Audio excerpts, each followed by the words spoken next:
Hello and welcome to the second episode of the Northern Ireland UFO Society podcast. In this episode, we're going to go through our usual segment of That's What I Call News. And then our guest this evening will be talking about the Pleiadians and her experiences with them. You really do not want to miss that one. And then after that, we'll talk about the NIUFOS Open Day. A couple more details coming up for that. If you want to join NIUFOS or just interested in who we are, then I suggest you come and meet us in Belfast on the 11th of May. Or 11th of March, I do beg your pardon. Then we'll talk about the one astronomical event that's happening. I suppose it's good for night watching, I suppose. But before we get into the news segment, we have a name. Special thank you to the people who sent us name suggestions, and a thank you to my team as well for helping me choose the name. And without you, we couldn't have done it. We've kept it simple. We are now known as the Close Encounters Podcast, the official podcast of the Northern Ireland UFO Society.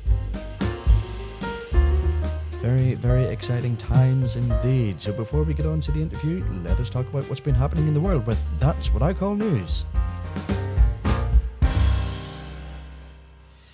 Well, let's not ignore the elephant in the room. That's what I call news. So if you've been shielding yourself away from social media or even the mainstream media, then you won't know that this has happened. But it's quite obvious. The unidentified flying objects that have been intercepted by the US Air Force. So at the time of recording, 3 objects have been shot down, and there's one more currently being observed. So from the discovery a short time ago of a large balloon with like an array of equipment suspended from it, 3 more objects have been confirmed in US airspace. Now, while China is the chief suspect with potential spy equipment, others aren't so sure, with a description of the object shot down over Alaska, which is the most recent one, being cylindrical in shape and having similar characteristics to that of the Tic Tac UFO. So others are speculating that it could be a distraction from something else, or even the beginnings of Project Bluebeam. And I do hope to get somebody on at some point to talk a little bit more about Project Bluebeam. But if you're not aware of Project Bluebeam, I suggest you get online and research what it is. There's even a rumour, as of yet confirmed actually, that these objects have been seen over Canada, Russia and China itself. Now, I personally don't think that these are alien aircraft, going by the great ease that the US forces seem to be destroying them. But it is rather peculiar, and I will be following this topic with great interest. Get in touch and let us know your thoughts on that one. Moving over to the BBC, a mysterious whirlpool appeared recently in Hawaiian skies. So about 2 weeks ago now, residents on the Hawaiian Islands had been witness to a flying spiral in their skies one evening. So video footage, which can be seen by going to the link which I will provide in the show notes, shows the blue spiral across the sky. Now, it's really impressive to look at. But it turns out that the spiral coincided with a recent SpaceX launch, suggesting that the spiral was produced by rocket exhaust. Now, if you cast your mind back to Norway in about, I think it was 2009, a massive spiral had appeared in the sky, which turned out to be the result of a problematic rocket launch by the Russians during one of their ballistic missile tests. But definitely recommend checking out that footage if you follow the link that's included in the show notes wherever you get your podcast. Moving on to extremetech.com, scientists have discovered an insect that eats polystyrene. Now, you're probably wondering why I've chose this story, but I'll explain it just as we progress. But a beetle larvae has been found in the wild that digests polystyrene. Now, scientists hope that this could lead to a solution to reducing the world's pollution of styrofoam, saying as it makes up in around 7 to 10%, if I remember correctly, of the non-fibrous plastics that are produced. So this sort of confirms to me, at least, that life doesn't have to exist as we know it or as our science knows it. So this larvae has existed for millennia before we even discovered it. And, of course, a link to this story will be provided, as with the others. But before this discovery, scientists and our understanding of how life works would say that this is impossible, that they can't possibly live off that diet. Well, science needs to stop being so close-minded and a little bit more open-minded. I mean, we've even got bacteria that live in molten lava, for example, which would be inhospitable to life as we know it, carbon-based life forms as us. But I do digress, and we will move on. But get in touch and tell me what you think about that. And finally, witnesses in Pennsylvania reported a silent triangle moving near a nuclear power station. This is from newsbreak.com.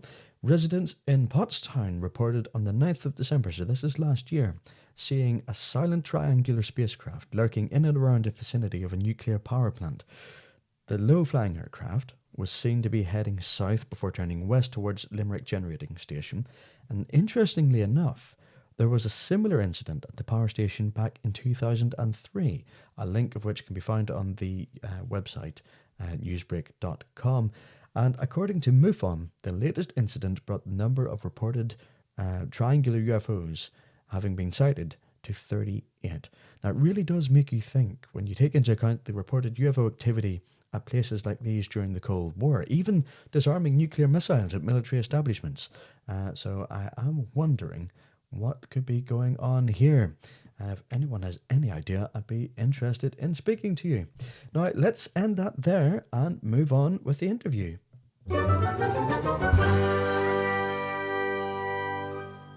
So, if like me you've been studying ufology for as long as I have, or even the metaphysical side, then you should be aware of the Pleiadians. My next guest has studied the Pleiadians for quite some time.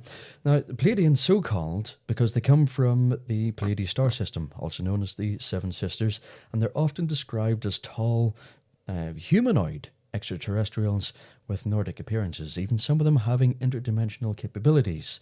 Sora Ara, my next guest, has channeled them for quite some time. She's a renowned psychic, Pleiadian starseed, Pleiadian channel, Pleiadian hybrid, UFO abductee, contactee, and experiencer, and has been a channeler for the Pleiadians since childhood. And among many other disciplines, I will link her website into the show notes, and I do recommend that you check it out. But I have been talking to Soma a little bit earlier on just to get to know her, and I know she can hear me loud and clear. Soma, how are you keeping? Hi, Chris. I'm really well, and I'm very much looking forward to our chat this evening and connecting, and looking forward to being heard by your listeners, actually. No, I'm looking forward to getting your message out there because NIUFOS, as I was saying earlier, was founded on the principles of not just the UFO side, the physical UFO side, grey aliens and all that sort of stuff, but also the metaphysical side as well. And that's where I learned about the Pleiadians and the various other extraterrestrial species, potentially interdimensional as well. And I know that the Pleiadians have a vested interest in humans on Earth, which I'm sure you will explain a little bit shortly. But I want to go straight to your book, because I was reading the blurb for your book, which is The Pleiadian Child, and you just said that you have another book out as well, which I'll give you a chance to talk about a little bit shortly.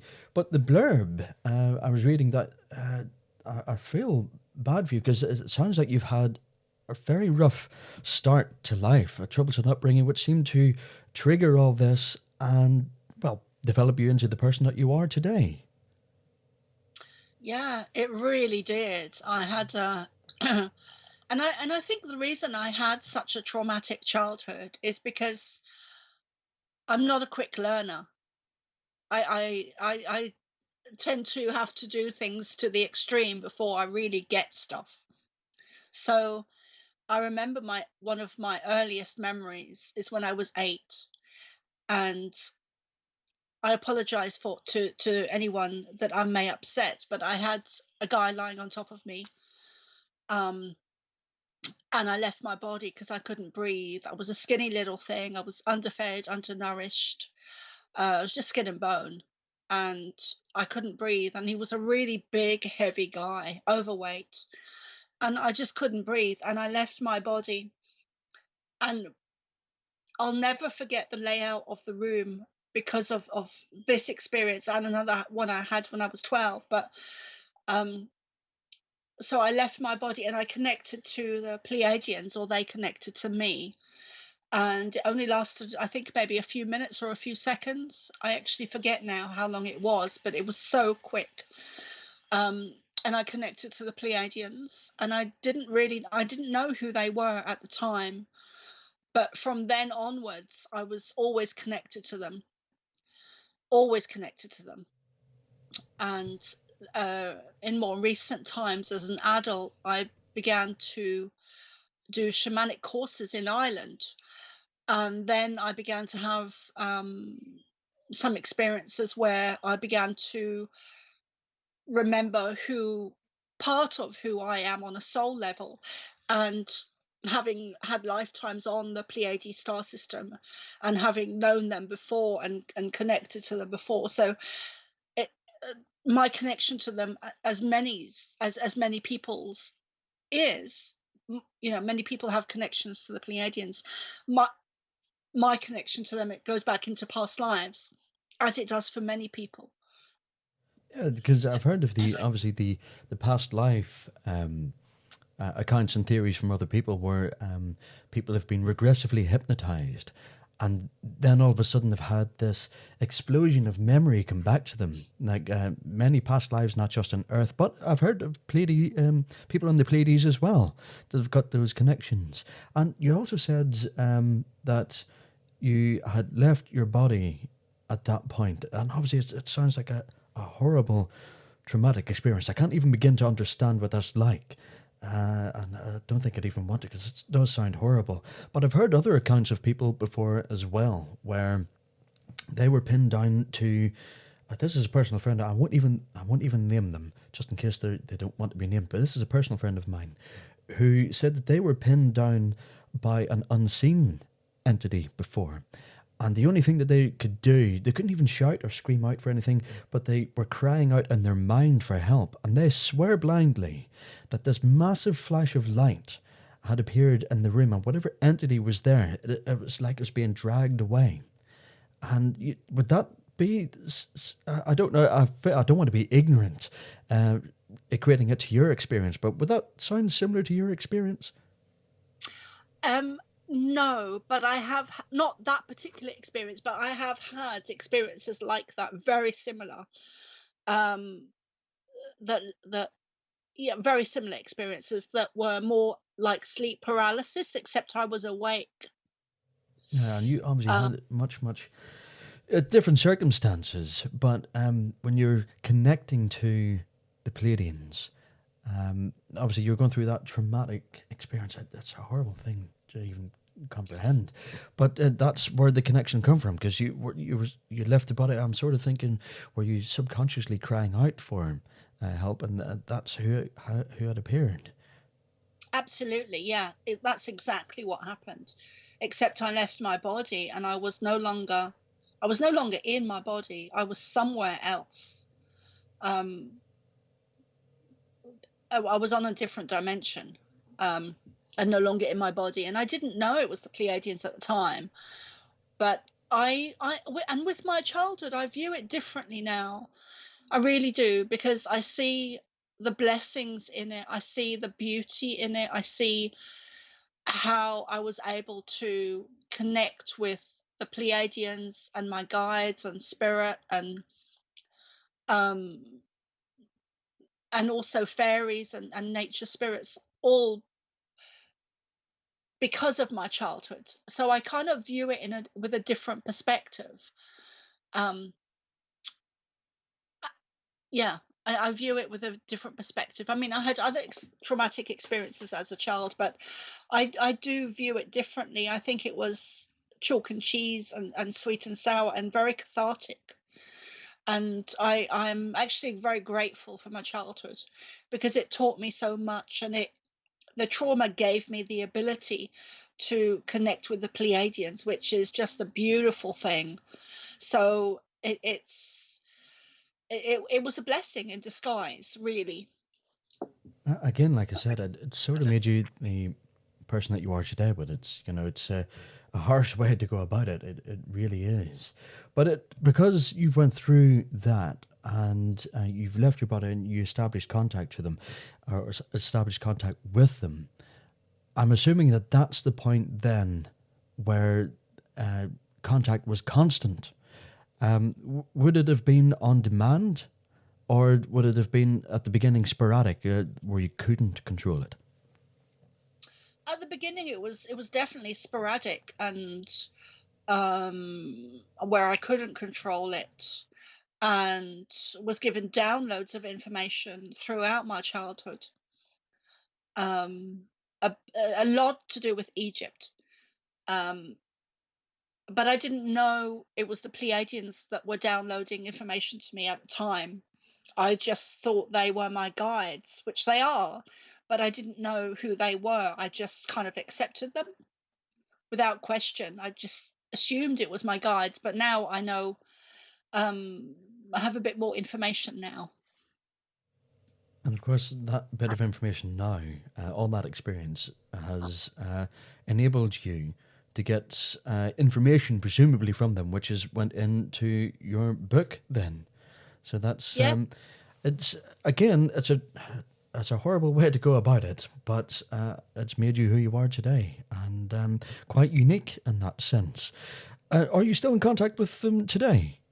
Oh yeah, Constantly? absolutely. The contact, the connection has never left me.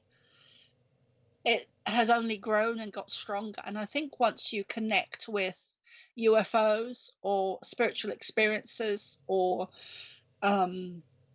channeling or any type of metaphysical connection, it never leaves you. It just becomes more as you get older, because it's like plugging in a socket. You're plugged in, and that connection never leaves. Yeah, because I know I've heard this is slightly different, where I've heard of children before having their invisible friends, or that's what the parents put it down to, or they recount their past lives until they hit about maybe 5 or 6 years old, and then it all disappears. They have that sort of amnesia where they can't even even the child doesn't even remember having those experiences. But with you, that is like rules reversed, where from that point onwards, it's you've had that constant contact with these spiritual entities from the Pleiades. Yes, yeah, I've really been blessed in that way with my connection to spirit. But it was through the trauma that allowed me to do it. And it's not even woo-woo stuff. It comes down to chemicals in the brain, because when you go through traumatic experiences, it releases an excess of DMT in the brain, which Yes, causes I've heard psychic that. awareness and abilities and clairvoyance. It opens kind of Pandora's box into the psychic world. So I'm truly grateful for that. And I was always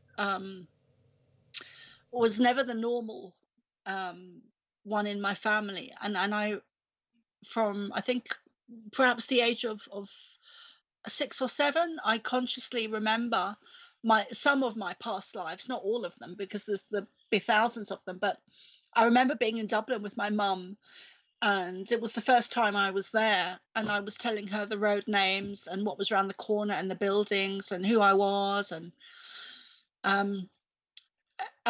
she didn't know what to make of me as a child when I would explain things like that to her. She didn't know what to make of me. I mean, my listeners should already know that even I come from the island of Ireland. I'm from Northern Ireland, and especially if your family are religious. I even said this in the last podcast with Ed, actually. It's a very taboo subject. So, especially when it comes to the Republic of Ireland, which would be more Catholic than Protestant, where rules are first in Northern Ireland, it would be a very no-no thing talking about things like that. So I can really understand where you're coming from with that. But this is now, obviously it shaped who you are. And that, if it shapes who you are, then it shapes what you do. And you've now incorporated this into your everyday life. And this is you. This is what you work with, and this is what you this is what you're trying to bring to the people with your book, all the information. And I really want to get a hold of your book because the blurb does actually fascinate me. And I've got a Kindle and I will be downloading it. I can promise you that because I really want to get in and know a little bit more about it. But for the likes of myself and the lay people, can you give us a general overview of what we can expect in your book and what it touches on? Yeah. So the first section is my childhood from the ages of 8, roughly, up until 16, because that is what I can remember. I don't really have much of a memory before the ages of 8 due to trauma. And then the second section of the book is channeled information directly from the Pleiadians. And then the third section, when I wrote it, it was about my present time and some experiences that I was going through at the time. So it's the third section is called the present, if my memory serves me correctly. And that was the present time at the time where my mum was passing away, or had passed away, I should say. See that again, all that stuff absolutely fascinates me, and I really should be studying this stuff more. But not personal life, professional life can get in the way quite a lot. With what I do as a drone pilot, it's always constant work all the time. What is their message for humanity? So whenever they speak to you, is the message for humanity, or is it for you, or is it for anything else in particular? They have so much information that they share with me. It's rarely for myself. Sometimes it is if I'm in particular need of advice or guidance, but it's mostly for humanity. And there's just so much information they've shared with me. They've shared the oh, I don't know where to start with that, but it's they have come in with such a love frequency that it affects me in such a positive way. Um, but they have so much information for humanity. So some of the things they've shared with me so far is about Atlantis and how that is connected to now with everything that we're going through. It's kind of we're in a reversal, is what they call it, of Atlantis. So at the down, which is connected to now, because at the downfall of Atlantis, um, negative ET around that time, negative ET energy came in and overthrew Atlantis. There was a large object or meteor that hit the Earth, which was intentional by negative ET energy to overthrow Atlantis and humanity at the time. And contracts were made and drawn up between negative and positive ET energies and races to claim ownership of the Earth, because the negative ET energy won the battle at the time, and now that contract has come to an end. So they call it the reversal of Atlantis, the time we're in now, where, because there's many different aspects there are at play here. You have the contracts being torn up or have come to an end and been torn up, or in the process of that.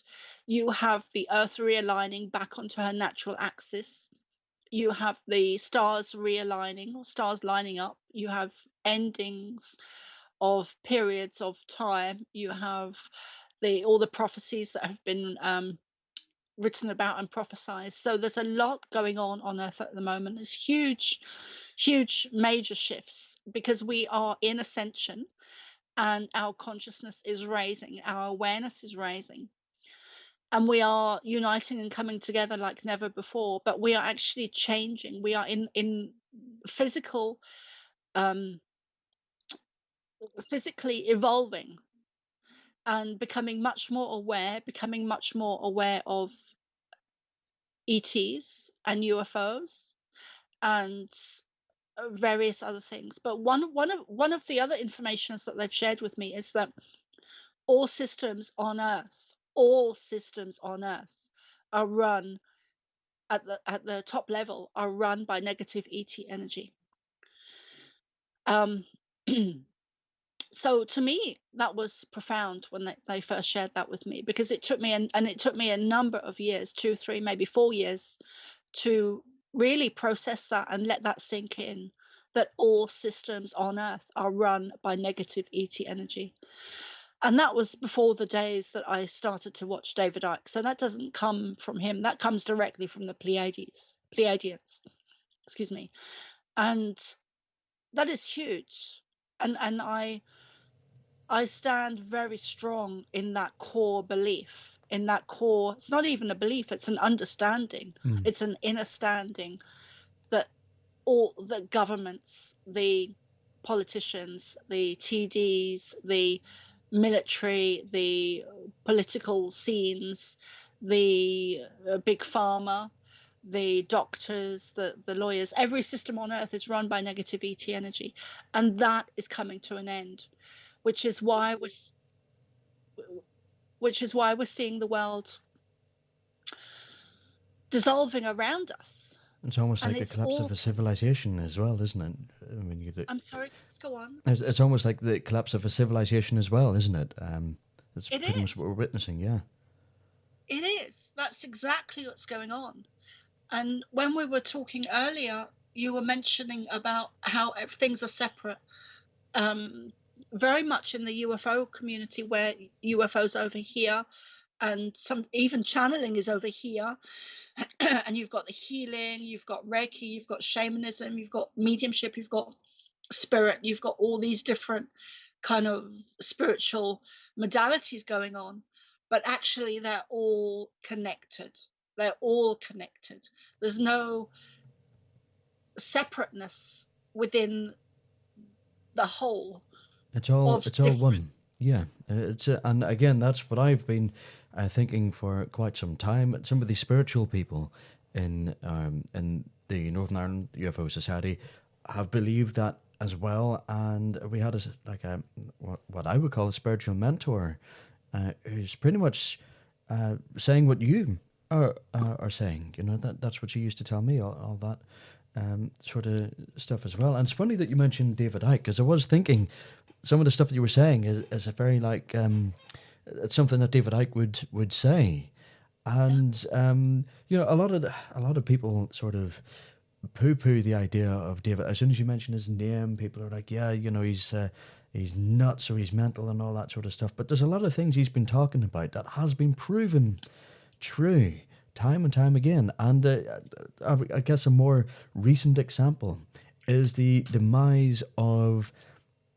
physical currency in favor of an electronic credit system, which will be given to you. It'll be dictated by like a social credit score, which is already rolled out in China. Yes, he's really on the ball, and I can understand why people would think he's crazy, because some of the stuff that he says is way out there if you're a normal person. And that's why they always say, if there are aliens, why do governments not tell us about? Why would they hide it? And that is a perfect example why, because a lot of people will not be mentally ready for it. We're just not mentally mature enough as a people yet.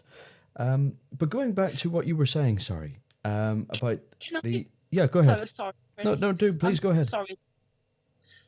Can I just address that? Because in my understanding, in my core belief, every system on Earth is run by negative ET energy, including the governments, especially the governments, are one of the highest control systems on Earth, are the governments. They control us like no other system.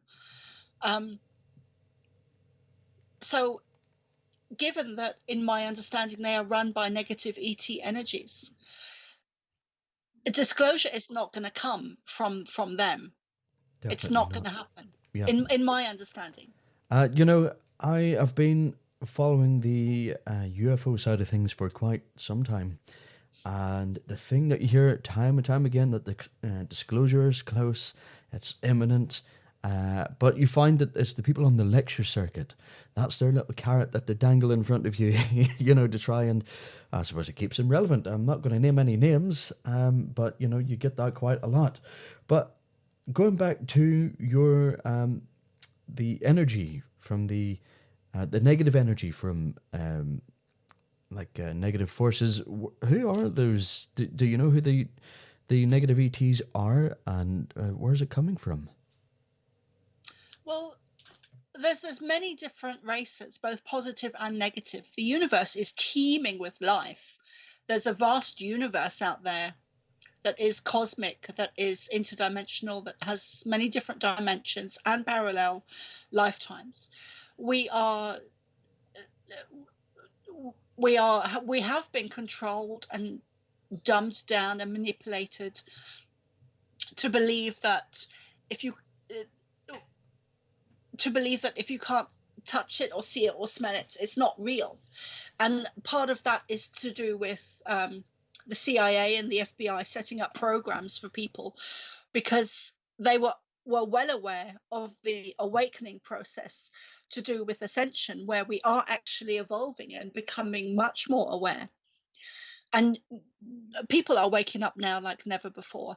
So it's just, I'm sorry, I was going off on a rant. No, that's fine. I get what you're saying, because people are actually becoming more aware, and more. They're wakening up to it, and you can see that the powers that be are actually panicking, because there's a lot of forms of censorship that's incoming. A lot of people are very uncomfortable talking about it, but it does. If you do read, not read any literature, but if you read the sort of situation and what's happening in the world, you can actually see it coming. And all these, I quote, I'm doing the quotation thing with my fingers as I say this, the conspiracy theories are actually proven to be true. You really need to keep an eye on that. Another question, sorry, that's just popped in. I had a whole list of questions here that fascinated me, but I knew this would happen. As I'm listening to you, I would get loads of questions that would pop into my head. And another one is, as you were talking about their contracts, how their contracts are renewed and then being terminated and what have you. Do those contracts relate or coincide with, let's say, the galactic cycle, the orbit of our solar system around the galaxy, and our solar cycles as well? Do they relate to that? Yeah, very much. It's all connected. It's all connected. Some information that they shared with me over the last couple of months was that, and often I get information and downloads in information and words, but I also get images at the same time. And I don't normally talk about the images or share the images, but I do share the information. But this particular image I was seeing as I was downloading information and words was a beautiful image of a clockwork, and it was the whole universe that turned into clockworks. So you had all these segments of clockworks and circular machinery in clockworks that covered the whole universe, where you had different aspects. You had ascension, you had political, you had military, you had big pharma, you had vaccines, and it's all connected. Everything is connected. It's all interwoven. Nothing is separate from anything else. It's all connected. So the contracts are connected. It's all connected. It's all working in unison with, even if it appears to be separate and in the distance and completely separate, there is a connection. There is clockwork going on behind the scene that we can't even see. I would imagine it would be scary to see that sort of stuff and to know what was coming. So maybe ignorance is bliss in this sense. It's just that there's a guy who I follow on YouTube. He's called Suspicious Observers. And the best way I could describe him is an independent scientist, because he won't get funding because he goes against the mainstream narrative for science. But he seems to, according to his data and his research, suggests that we have a lot of energy coming out from the center of the galaxy now, which is affecting every star as that band of energy arrives to it. And it's already affecting Earth. And we are potentially... the magnetic poles are moving quite fast now. That's a given. And it does appear that at some point the Earth's crust will displace, rotate, and then you get all the, not an extinction level event by any means, but he calls it a catastrophe. And it just made me think, the way you were talking earlier on, it's making me think, does it relate to those sort of timelines? Which it would. It would make sense that it actually did, to be fair. And that's another guy who I want to really speak to on this podcast. I've got to send him a message to get him onto it. One of the other things, that I seen on your website is that contactee and experiencer and abductee. Can you shed a little bit more light on that? Because that interests me a lot as well. Yeah, I've had numerous experiences throughout my life that began in very early childhood. And I was living in Ireland in Louisburg when I began to have, sorry, that's not true. Actually, I was in Galway when I began to, in 2009, I think it was, when I began to have abductee experiences with the Greys, where I was taken on board ship. And that was actually before I began channeling the Pleiadians. I was taken on board ship and I had a very negative experience. That's in my book. Yeah, I'll put it that way. It's all in my book. But I was taken on board ship and I couldn't get back into my body. There was some type of wall or a wall of energy or force field, and I'd been leaving my body for years, and I always knew how to get back in. But in this particular experience, I wasn't able to get back into my body. That they had done something where they wanted to keep me on board ship, and I wasn't able to get back into my body, and that was more scary to me than the experience itself, which was horrendous. I could hear people, and women in particular, screaming in agony on the ship. And there was one grey on my left, and there was two on my right. And they were quite small. They typical greys, in appearance. And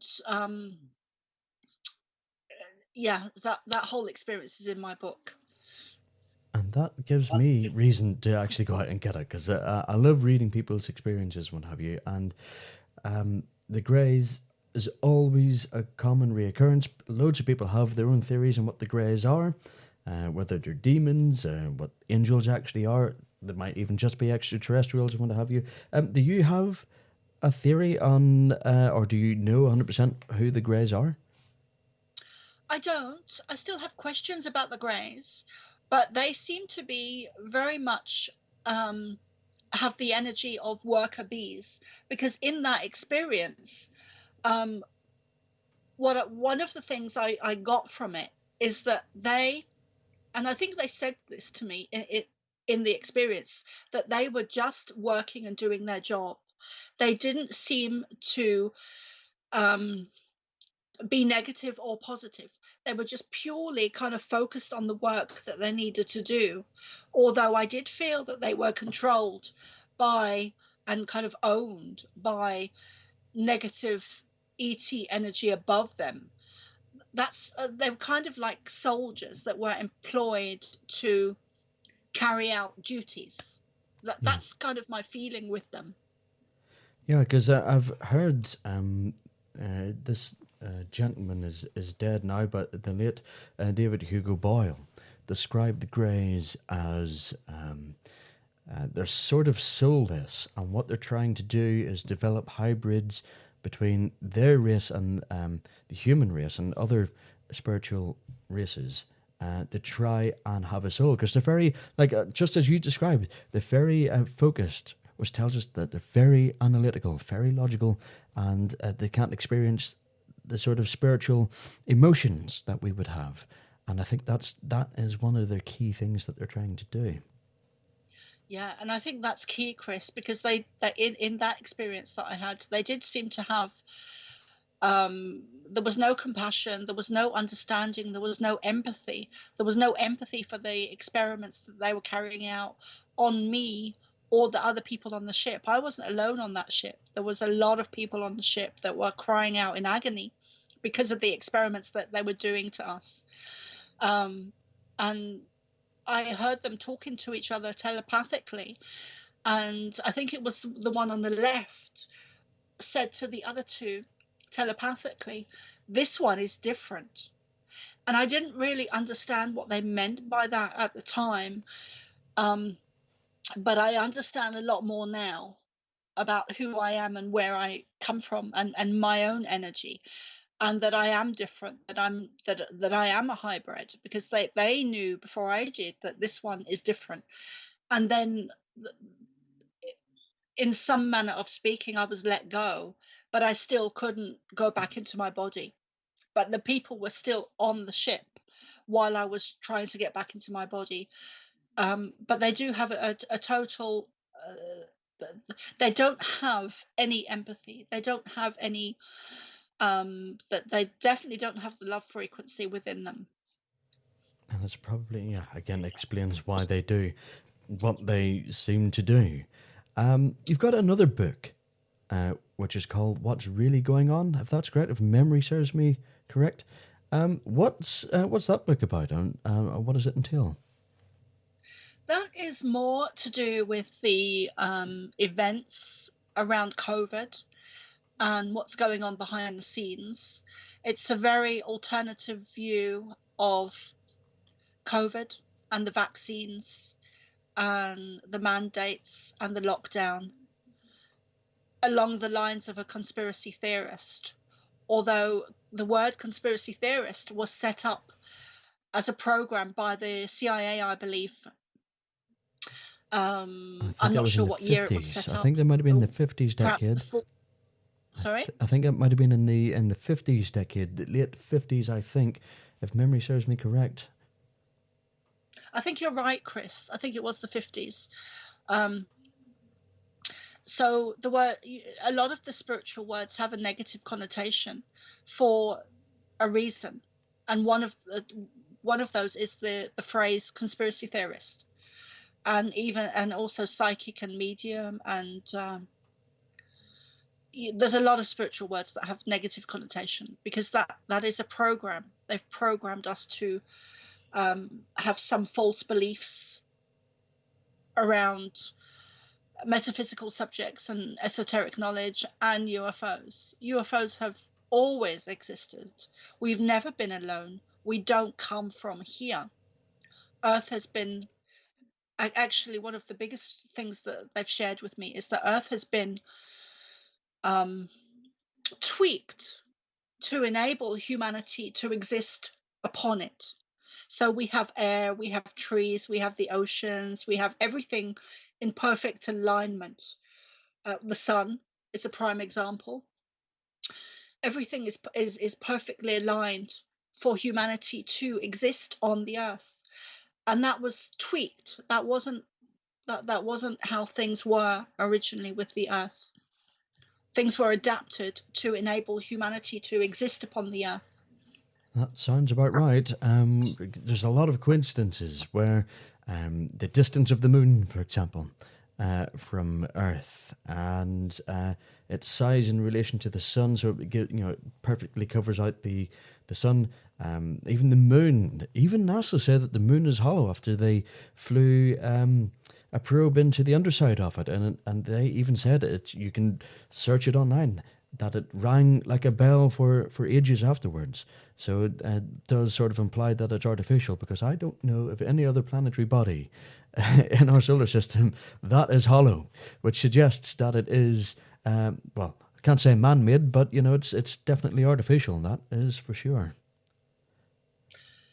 Yeah, I don't believe that man built the moon. I think it was extraterrestrial that built the moon. Definitely. And yeah. I don't think it was a positive ET race that did it, but I was shown that there was a previous moon and the moon that we have now is not the original, and it was created for whatever reason to affect us in a negative way. It sort of goes back to the Anunnaki when it comes to their story of creation, Tiamat and Marduk. For example, those are the sort of planetary bodies that smashed into what was Earth and created the moon and what have you. Or words to that effect anyway. It's sort of relates to what they're saying. Especially if they take credit, like the Anunnaki, it's Enlil, who is also known as Yahweh and what have you, who takes credit for creating the heavens and the earth and the moon and all that sort of stuff. So it really does. It's amazing how everything just seems to roll in to everything. Everything connects. And again, that's what NIUFOS was founded for, to find all these connections. And you can pretty much see it everywhere that you look. It is a fascinating thing. And then, again, going back to your COVID book, where the term conspiracy theorist is thrown around, that's the first thing that the media go to, isn't it? Whenever somebody questions the narrative, it's usually conspiracy theorist or conspiracy theory is usually within the first or second paragraph. It's priming you up to already dismiss it. Absolutely fascinating. Now, I've got a couple more minutes left. Where can we find you? How can we get your books? And do you run any sort of conferences or any workshops that people can go to? Well, people can find me on my website, thepleiadianchild.com. My email is thepleiadianchild@hotmail.com. I'm Soma Ara on Facebook. I do readings for people. I do 3 main different types of readings. One is a regular reading for kind of regular people or normies. The second one is readings for starseeds. And then I have a more advanced readings that are direct voice channeled trance Pleiadian channelings for people that are more advanced. So I have 3 main different types of readings. I'm also running, recently started to run a spiritual workshop, which is every Monday evening at 7 p.m, which is €11.77. And then I have free cosmic gatherings once a month on the 7th day of every month. And that is mostly for starseeds, where I do free channeling once a month. And that is from 7 until 10 p.m. UK time. So I have those main things going on, which keep me very busy. But I love what I do. I totally love it. And sometimes when I do channeling or readings or any type of spiritual work or even interviews like this one, I come away feeling like I've taken drugs, because I get such a high off it. The Pleiadian energy really puts me into a high frequency.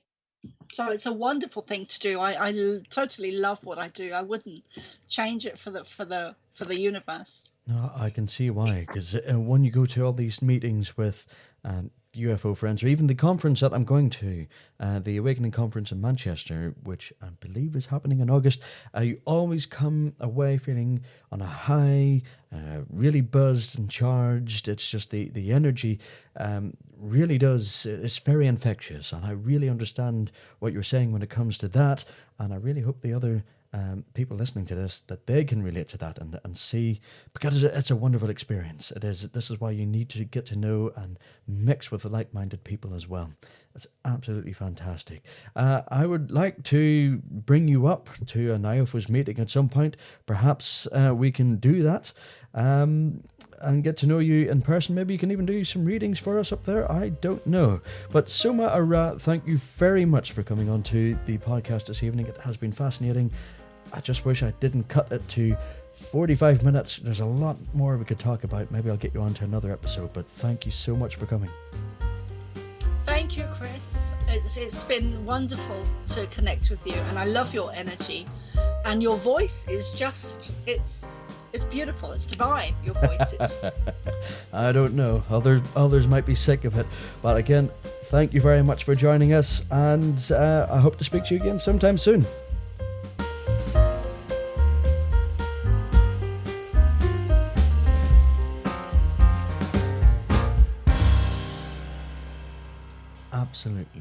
fascinating stuff. This, the metaphysical side of ufology, the spiritual side, the Pleiadians, etc., absolutely fascinate me. It's a completely different rabbit hole to go down, and so many different avenues and branches to explore. It's just an absolute plethora of topics and knowledge to go down, and it sounds like my guest definitely has the know-how, the knowledge, and the experience to have a chat with about that. So hopefully, and I do mean this, I would like to get her back onto another podcast, but if it's not possible, then I'll just be selfish and pick her brains myself to see what other new things and interesting things I can learn from it. Absolutely riveting conversation. Really buzzed after that now. It's fantastic. Moving on to the NIUFOS Open Day, which is coming up very, very soon. It's coming up on the 11th of March. It should be happening in Belfast from about 11 o'clock in the morning, right up to, well, we'll pencil it in up until 4 o'clock in the afternoon. People can come and go as they please, and it sounds like that she could join us there. Samara Ra could be there, which would be fantastic. But because of the interest that we've got in this, it does look like that we're going to need a bigger venue than what we were initially thinking. Not anything massive. We're just hoping maybe in a hotel lobby, something a bit more intimate and quiet. But if we want to get the equipment and what have you out as well, then it'll probably be in the Crescent Arts Centre. If I was a betting man, that is where it will be. So if you're still interested in joining NIUFOS and meeting us, then give us a message and we'll get back in contact with you and we will let you know where the venue will be. But the Crescent Arts is an old favourite of ours, and I'd like to get back in there again.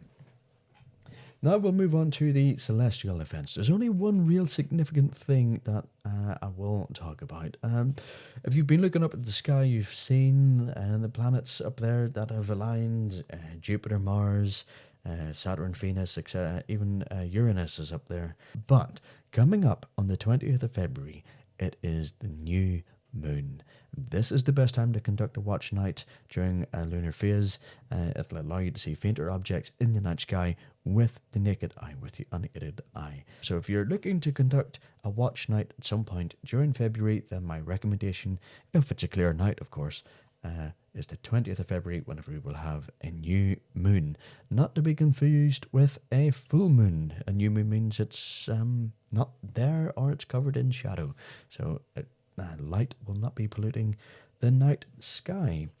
Well, that was it. That is an absolutely fascinating podcast episode that I've done. Episode number 2.